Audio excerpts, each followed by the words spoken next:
미국이 It's been 발칵 described 뒤집어졌습니다. as a little 펜타곤 identifiable 한복판 foreign threat. 장성 Usually a country, 800명이 sometimes what 동시에 they call a 소집된 non-state 새벽. actor. 진주만 9.11 이후 단 한 번도 없었던 긴급회의가 시작됐습니다. 트럼프 대통령이 입을 여는 순간 수십 년간 굳건하던 동맹이 흔들렸습니다. 그런데 충격은 거기서 끝이 아니었습니다. 서울에서 도착한 단 한 장의 문서가 워싱턴을 무너뜨리고 세계 질서를 뒤집어 놓았으니까요.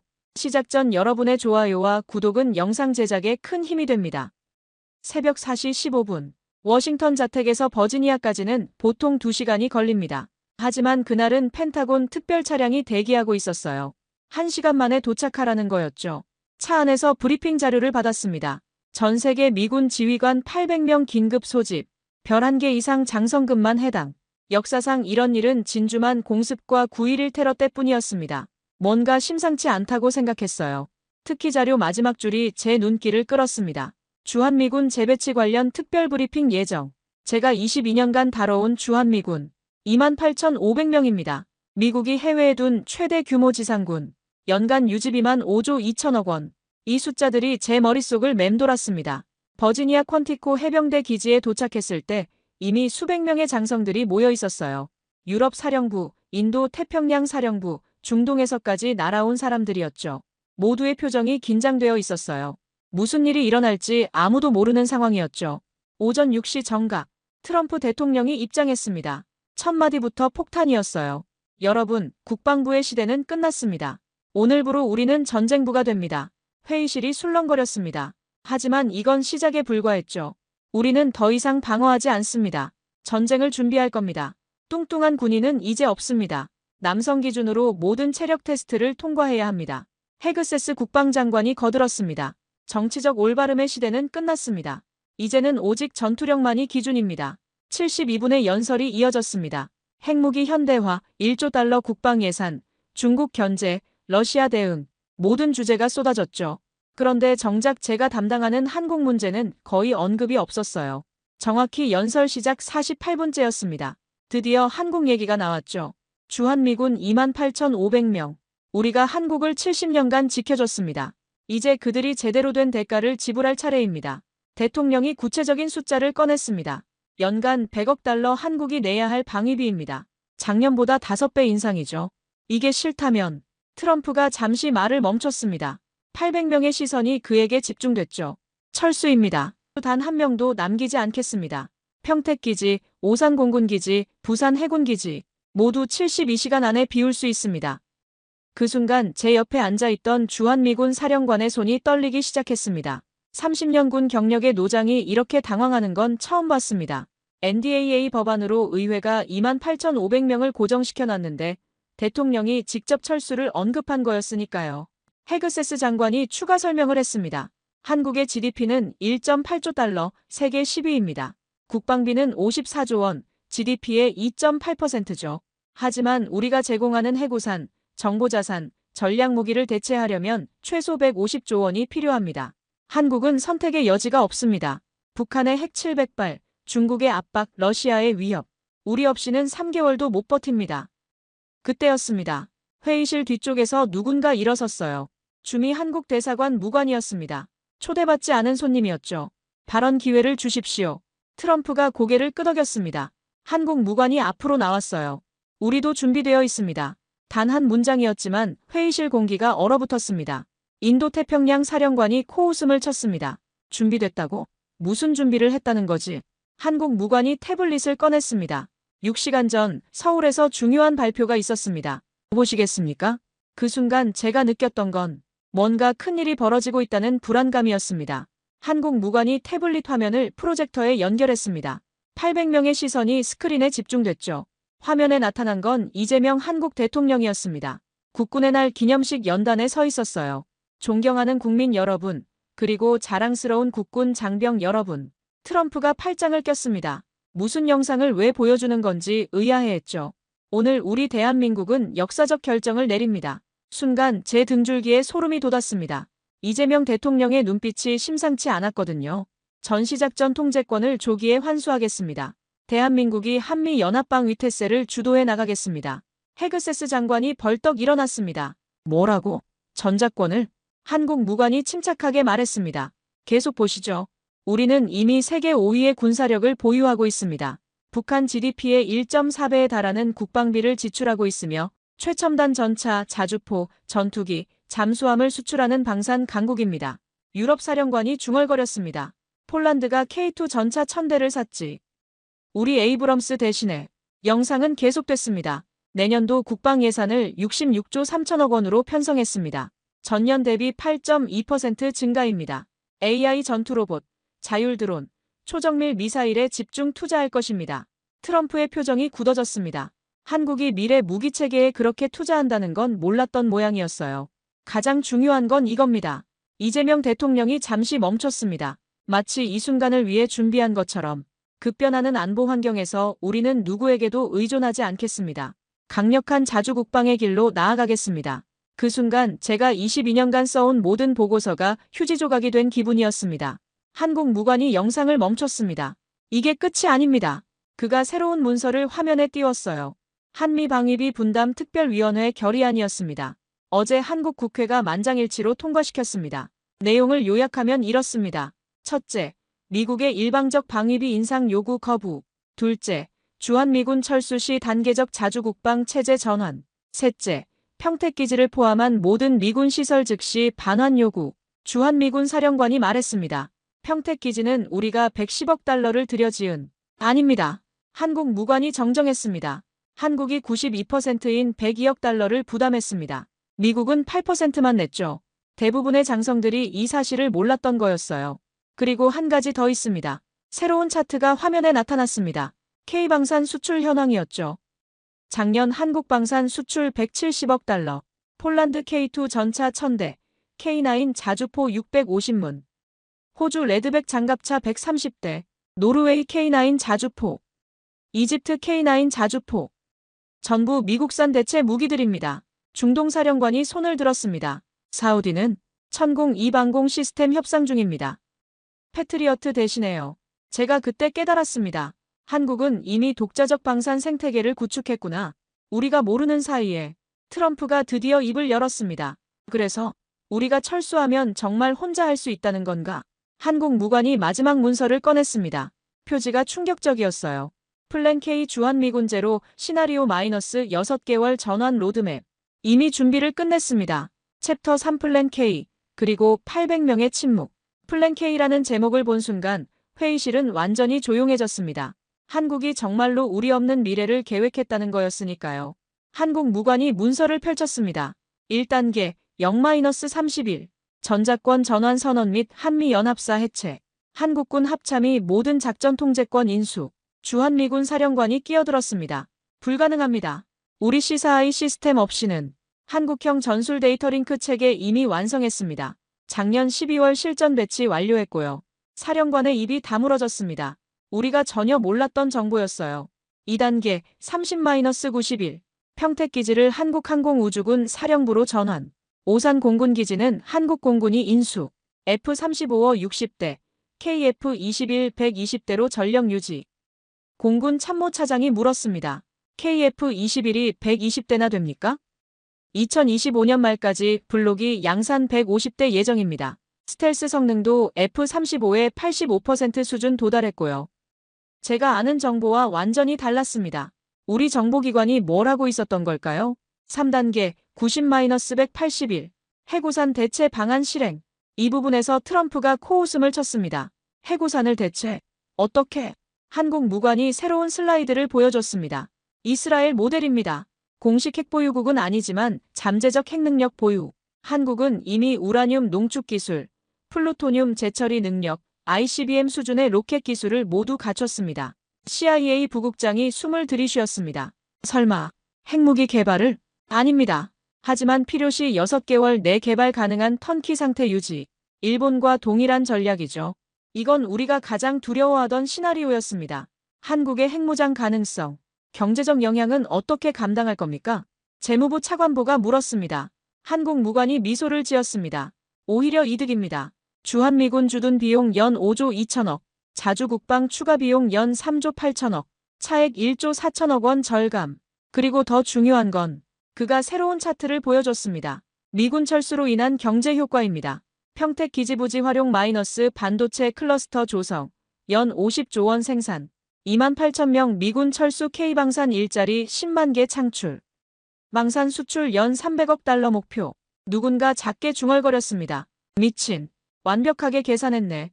헤그세스 장관이 일어섰습니다. 하지만 중국은, 북한은, 러시아는, 그들의 위협은 어떻게? 한국 무관이 마지막 문서를 꺼냈습니다.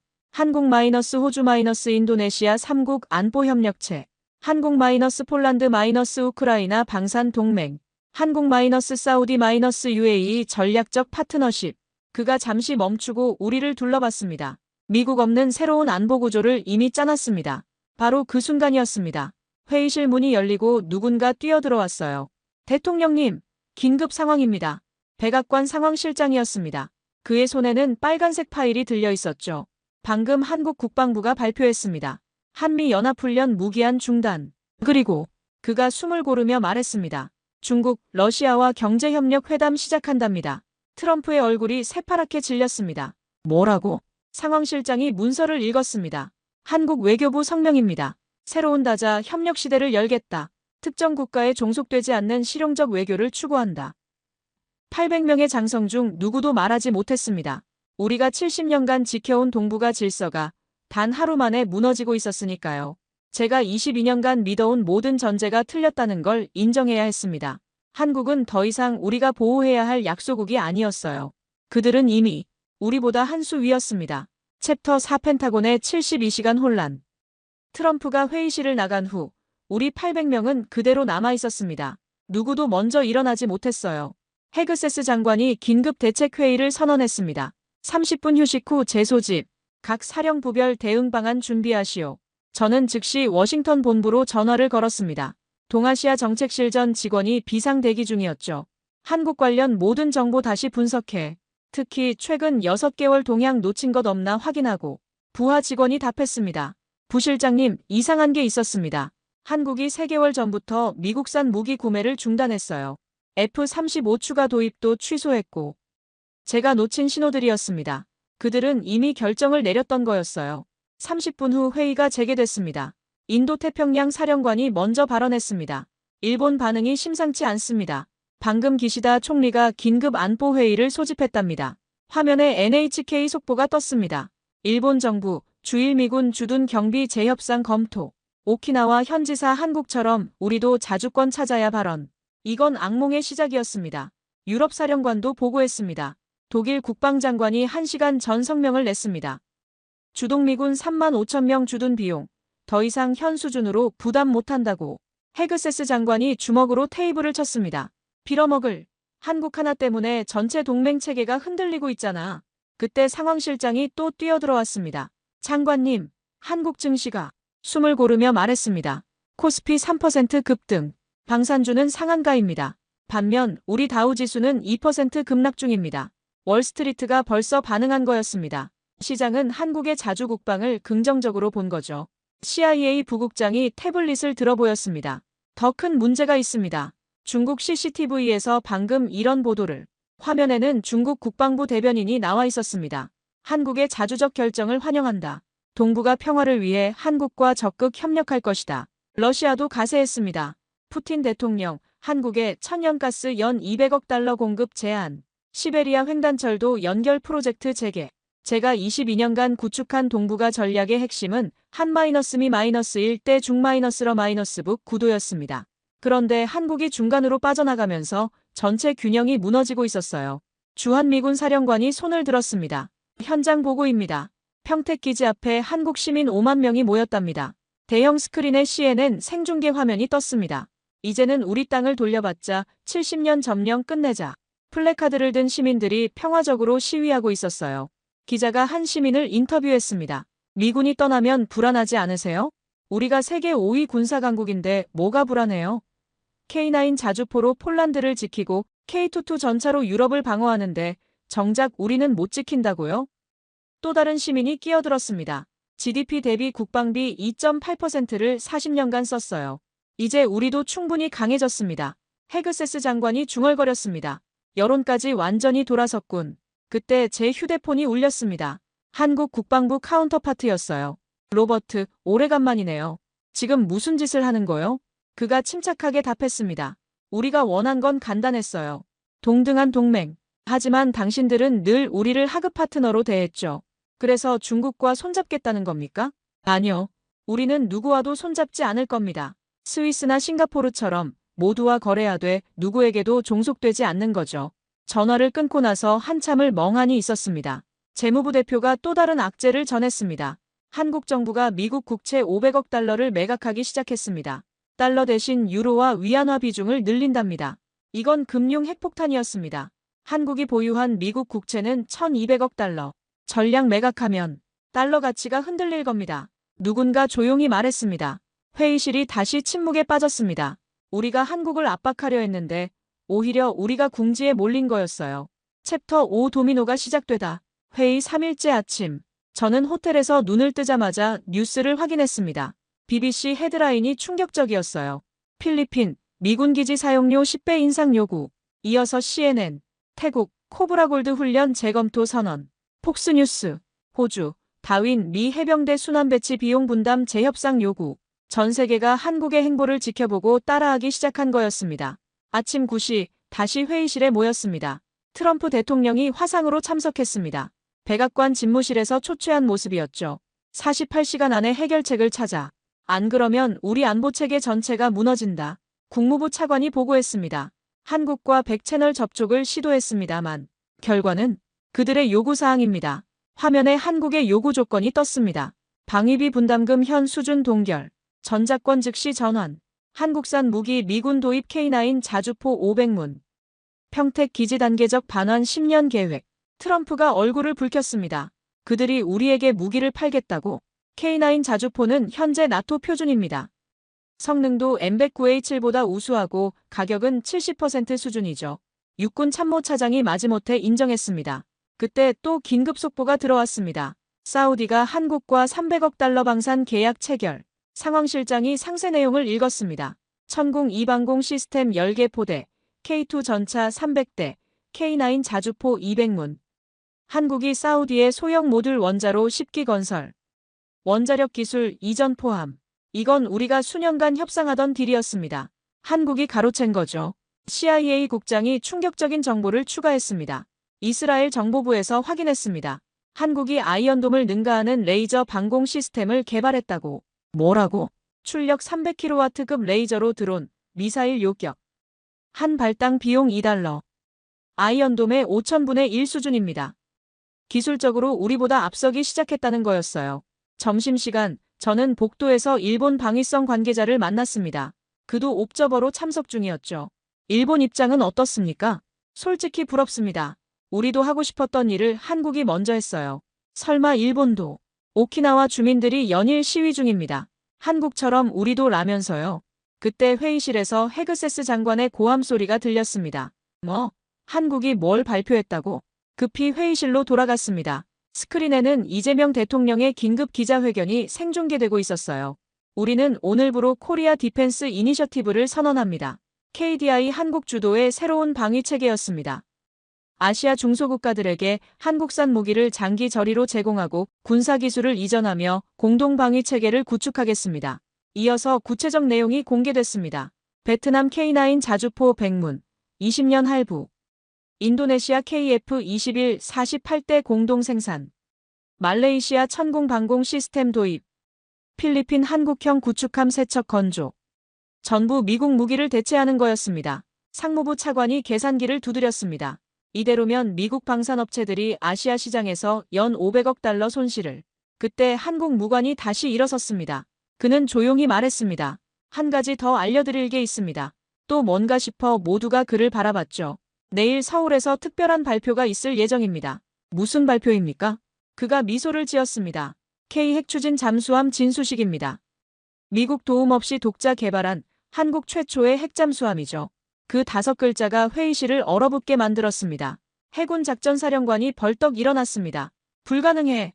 핵 추진 잠수함 기술은 미국, 러시아, 중국, 영국, 프랑스, 인도만 가능합니다. 한국 무관이 태블릿을 꺼냈습니다. 장보고 3배 수량 4,200톤. 전홍축 우라늄 원자로 탑재. 자망 지속시간 90일. 내일 오전 10시 진수식입니다. CIA 부국장이 부하 직원에게 다급히 지시했습니다. 위성사진 당장 확인해. 울산 현대중공업 조선소. 5분 후 위성사진이 떴습니다. 거대한 잠수함이 진수를 기다리고 있었어요. 함체에는 태극기가 선명하게 그려져 있었죠. 언제부터 건조한 겁니까? 2019년부터요. 6년간 극비 프로젝트였죠. 제가 놓친 정보가 너무 많았습니다. 한국이 이렇게 치밀하게 준비했다니. 트럼프가 화상화면에서 소리쳤습니다. 당장 중단시켜. 핵 확산 금지 조약 위반이야. 한국 무관이 차분히 답했습니다. 전홍축 우라늄 20% 미만입니다. NPT 위반이 아니죠. 브라질, 아르헨티나도 같은 방식입니다. 법적으로 문제 없다는 거였어요. 그때 또 다른 속보가 터졌습니다. 인도, 한국과 군사기술 협력 협정 체결. 인도 국방장관이 서울에 깜짝 방문해 협정을 맺은 거였습니다. 브라마스 미사일 기술대 한국 K9 자주포 기술 교환. 인도 해군 항모 건조에 한국 조선소 참여. 인도까지 한국 편에 선 거였습니다. 헤그세스 장관이 좌절한 목소리로 말했습니다. 쿼드가 무너지고 있어. 미국, 일본, 호주, 인도 4개국 안보 협력체인 쿼드. 중국 견제를 위한 핵심 축이었는데 인도가 이탈한 거죠. 오후 3시 일본 이시바 총리가 긴급 성명을 발표했습니다. 일본도 방위비 분담 재협상을 요구한다. 한국과 같은 조건을 원한다. 이어서 독일, 이탈리아, 폴란드가 연쇄적으로 같은 요구를 했습니다. 저는 복도로 나와 창밖을 바라봤습니다. 22년간 지켜온 팍스 아메리카나가 무너지고 있었어요. 그때 부하 직원이 달려왔습니다. 부실장님, 한국 국회에서 또 다른 법안이 통과됐답니다. 이번엔 또 뭐야? 주한미군 지휘협정 전면 개정안입니다. 내용을 보니 충격적이었습니다. 미군 범죄 한국 사법권 우선, 환경오염 정화비용 미국 부담, 기지 반환 시 원상복구 의무화, 미군 차량 한국 교통법규 적용. 이건 사실상 쫓아내겠다는 거였어요. 저녁 6시 마지막 전체 회의가 열렸습니다. 트럼프가 지친 목소리로 말했습니다. 선택지가 뭐가 있나? 국무장관이 답했습니다. 3가지입니다. 첫째, 한국 요구 수용. 둘째, 완전 철수. 셋째는 군사적 압박입니다만 권하지 않습니다. 왜냐하면 한국은 이미 너무 강해졌으니까요. 그때 한국 무관이 마지막으로 일어섰습니다. 미국 여러분께 드리는 메시지가 있습니다. 그가 봉투를 꺼냈어요. 이재명 대통령의 친서였습니다. 읽어드리겠습니다. 존경하는 미합중국 대통령과 지도자 여러분. 70년간의 혈맹에 감사드립니다. 하지만 이제 우리는 성장했습니다. 자식이 성장하면 독립하듯 우리도 그럴 때가 왔습니다.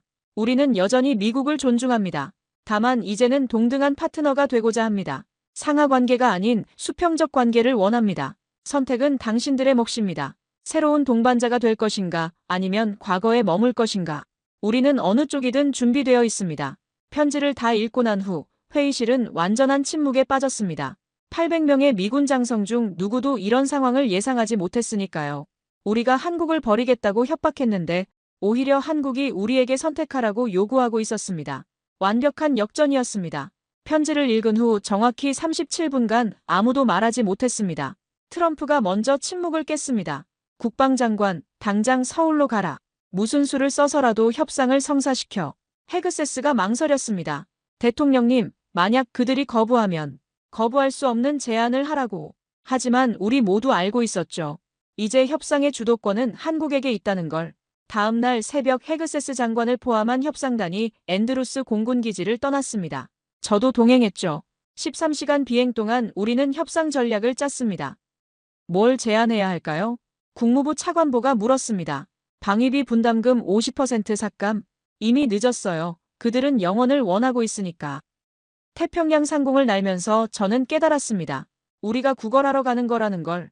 김포공항에 내리자마자 느꼈습니다. 분위기가 달라졌다는 걸. 과거엔 미국 고위급 인사가 오면 레드카펫이 깔렸죠. 이번엔 실무급 의전만 있었습니다. 용산 국방부로 향하는 차 안에서 서울 거리를 봤습니다. 자주국방 만세 이제 우리가 지킨다. 플래카드가 곳곳에 걸려 있었어요. 그리고 더 놀라운 건 삼성역 전광판이었습니다. K방산 수출 200억 달러 돌파.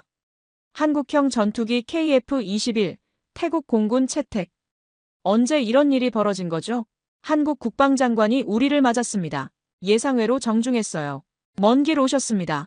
피곤하시겠지만 바로 본론으로 들어가죠. 회의실에 들어서자 벽면 가득 차트가 걸려 있었습니다. 2025 한국 국방력 현황.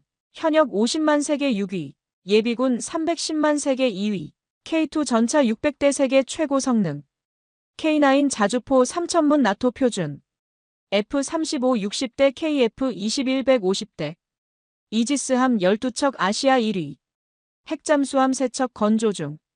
한국 장관이 말했습니다. 보시다시피 우리는 충분히 준비됐습니다. 헤그세스가 준비한 제안을 꺼냈습니다. 우리 제안입니다.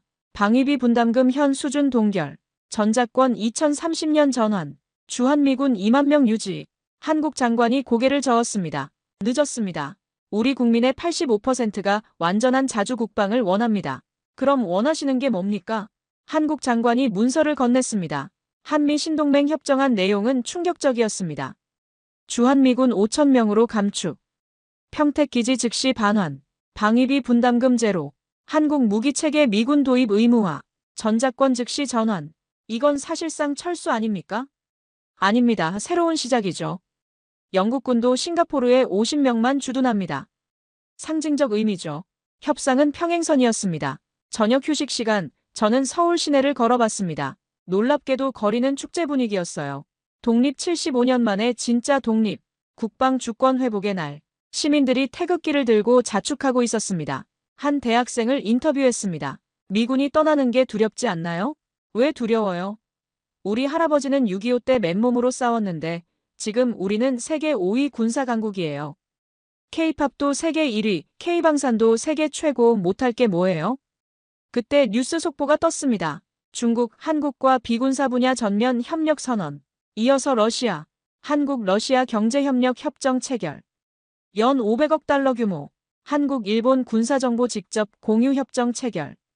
한국이 모든 방향으로 손을 뻗치고 있었습니다. 미국 없는 새로운 질서를 만들면서 맘십시 협상이 재개됐습니다. 헤그세스가 최후 통첩을 했습니다. 이 제안을 거부하면 우리는 정말 완전 철수합니다. 단 한 명도 안 남기고. 한국 장관이 미소를 지었습니다. 그럼 그렇게 하시죠. 뭐라고요? 평택기지 인수 준비는 끝났습니다. 한국 공군이 오산 기지도 즉시 운영 가능하고요. 오히려 감사합니다. 110억 달러짜리 기지를 공짜로 돌려받으니까. 헤그세스의 얼굴이 붉어졌습니다. 동북아 안보는 어떻게? 이미 새로운 체제를 구축했습니다. 한국 장관이 스크린을 켰습니다. 동북아 평화협력 이니셔티브. 한국, 일본, 호주 삼각 안보협력. 한국, 인도, 인도네시아 해양안보 동맹. 한국, 베트남, 필리핀 경제안보 공동체. 미국 없어도 됩니다. 그 순간 저는 깨달았습니다. 우리가 완전히 졌다는 걸. 새벽 2시 헤그세스가 워싱턴에 전화를 걸었습니다. 대통령님, 실패했습니다. 트럼프의 고함 소리가 스피커폰을 통해 들렸습니다. 뭐? 그럼 진짜 철수하라고 해. 단 한 명도 남기지 마. 하지만 모두 알고 있었죠. 그게 우리가 할 수 있는 최악의 선택이라는 걸. 주한미군이 철수하면 일본도 재협상 요구, 나토도 흔들림, 중동 동맹도 붕괴. 전 세계 미군 기지 체계가 도미노처럼 무너질 거였어요. 한국 장관이 마지막 제안을 했습니다. 24시간 드리겠습니다. 우리 제안을 받아들이시든지 아니면 완전 철수하시든지 내일 오후 2시까지 결정해 주세요. 협상단은 호텔로 돌아왔습니다. 아무도 잠들지 못했어요. 22년 전 처음 서울에 왔을 때가 생각났어요. 그때 한국은 IMF 극복한 지 얼마 안 된 우리 도움이 절실한 나라였죠. 그런데 지금은 세계가 주목하는 강대국이 되어 있었습니다. 우리가 잠든 사이 그들은 깨어 있었던 거였어요. 결정까지 30분 남았습니다. 백악관 상황실과 화상회의가 연결됐습니다. 트럼프, 부통령, 국무장관, 합참의장, 모든 핵심 인사들이 모여 있었어요. 로버트, 내 생각은? 트럼프가 제게 물었습니다. 22년간 주한미군을 연구한 전문가로서 저는 진실을 말해야 했습니다. 대통령님, 받아들이십시오. 뭐? 한국의 제안을 수용하는 게 최선입니다. 완전 철수보다는 5,000명이라도 남는 게 낫습니다. 넌 미국의 명예를 생각 안 하나? 명예는 이미 사라졌습니다. 이제는 실리를 챙겨야 할 때입니다. 트럼프가 화면을 꺼버렸습니다. 그때 CIA 국장이 긴급 정보를 전했습니다. 방금 확인했습니다. 중국이 한국의 5세대 전투기 기술 이전을 제안했답니다. 러시아는 S-500 방공 시스템 판매를 제안했고요. 만약 한국이 중국, 러시아와 손잡으면 유럽연합도 한국과 방산 협력 확대를 발표했습니다. 더 이상 시간이 없었습니다. 트럼프가 다시 화면에 나타났습니다. 받아들여라. 그 두 마디와 함께 70년 역사가 끝났습니다. 한국 국방부 대회의실에서 헤그세스 장관이 서명했습니다. 한미 신동맹 협정, 주한미군 5,000명으로 감축, 평택기지 한국 반환, 방위비 분담금 면제, 전작권 즉시 전환. 서명하는 헤그세스의 손이 떨렸습니다. 한국 국방장관은 담담했죠. 새로운 시작입니다. 이제 우리는 동등한 파트너입니다. 서명식이 끝나고 기자회견이 열렸습니다. 전 세계 언론이 주목했죠. CNN 역사적 순간, 한국 완전 독립, BBC 미국 헤게모니의 종말, NHK 새로운 아시아 질서의 시작. 이재명 대통령이 대국민 담화를 발표했습니다. 국민 여러분, 오늘 우리는 진정한 자주독립을 달성했습니다. 1945년 해방 이후 80년 만에 우리는 완전한 국방 주권을 회복했습니다. 대한민국, 대한민국. 함성이 하늘을 뒤덮었어요. 반면 워싱턴은 조용했습니다. 월스트리트는 패닉이었고 펜타곤은 충격에 빠졌죠. 그날 밤 저는 마지막으로 용산 국방부를 방문했습니다. 한국 국방부 카운터파트가 저를 맞았어요. 로버트, 고생했어. 22년이 이렇게 끝나네요. 더 이상 무릎 꿇고 살 수는 없었어요. 우리 아이들에게 당당한 나라를 물려주고 싶었거든요. 저는 그제야 이해했습니다. 이건 단순한 군사적, 경제적 결정이 아니었어요. 자존심의 문제였고 미래 세대를 위한 선택이었던 거죠. 한국은 어떻게 이렇게 강해졌습니까? 그가 웃으며 답했습니다. 6.25 전쟁, IMF 위기, 세월호, 코로나. 위기 때마다 우리는 더 강해졌어요. 미국이 우리를 압박한 것도 결국 우리를 더 강하게 만든 거죠. 다음 날 아침, 저는 귀국길에 올랐습니다. 인천공항으로 가는 길, 평택을 지나갔습니다. 미군 기지 정문에는 이미 태극기가 펄럭이고 있었어요. 대한민국 항공우주사령부, 새로운 간판이 걸리고 있었죠. 공항에서 마지막으로 뉴스를 확인했습니다. 한국 코스피 사상 최고치 경신, 원화 강세 지속, 한국 국채 신용등급 AAA 상향. 세계가 한국을 재평가하고 있었습니다. 비행기가 이륙하면서 서울을 내려다봤습니다. 한강의 다리들, 높은 빌딩들, 질서정연한 도시. 22년 전과는 완전히 다른 나라였어요. 13시간의 비행 동안 저는 보고서를 썼습니다. 첫 문장을 이렇게 시작했습니다. 우리는 동맹을 잃은 게 아니다. 동등한 파트너를 얻었다. 워싱턴 도착. 공항에 기자들이 몰려 있었습니다. 케네디 부실장, 실패에 대한 책임을 어떻게 생각하십니까? 저는 담담히 답했습니다. 실패가 아닙니다. 새로운 시작입니다. 한국이 독립한 건 우리가 70년간 그들을 잘 가르쳤다는 증거입니다. 거짓말이었죠. 사실은 우리가 그들을 너무 얕봤던 겁니다. 그날 밤 저는 사표를 제출했습니다. 22년의 경력을 정리하며 마지막으로 펜타곤을 나왔습니다. 제국은 영원하지 않다. 하지만 자주독립의 정신은 영원하다고. 한국이 우리에게 가르쳐준 교훈이었습니다. 그리고 지금 2025년 10월, 한 달이 지난 지금 세계는 완전히 달라졌습니다. 일본도 독일도 모든 나라가 한국의 길을 따라가기 시작했어요. 미국은 여전히 강대국입니다. 하지만 더 이상 유일한 초강대국은 아닙니다. 새로운 다극화 시대. 그 첫 페이지를 연 나라는 바로 대한민국이었습니다. 우리가 깔보던 그 작은 나라가 세계 질서를 바꾼 거였습니다. 이것이 제가 목격한 2025년 9월의 기록입니다. 역사는 이날을 이렇게 기억할 겁니다. 한국이 진정한 독립을 선언한 날이라고.